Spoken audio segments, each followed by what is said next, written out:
si Rapian ang pinakamalakas. Siya ang pinakamalakas sa bracket na yun, tol. Kung nakapasok si Rapian, may kalalagyan pa si Bitrom eh. Baka mag-champion pa si Rapian.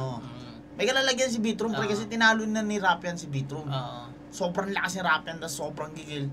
Kaya lang kasi pre, nung panahon na pinagtapat kami, pre, inikis-ikisan yung pangalan ko sa sa poster, bonus round, ganun daw. Ang swerte naman ni Rapian, ang bilis makakapunta ng Pero, sinabi ko kay Rapian, yung yung kakapanalo ko pala kay Class G. Sabi ko kay Rapian, kay Rayan ko pinasabi, yung nag-organize ng FMP. Sabi ko, pre, sabihin mo kay Rapian, na lang, sa kanya na yung semis. Papatalo ko na yung laban, hati kami sa TF niya. Ayaw. Hindi siya pumayag. Yung pagbibigay pa rin pre, hindi pa rin biro yun. Kumbaga parang sureball na yung pera.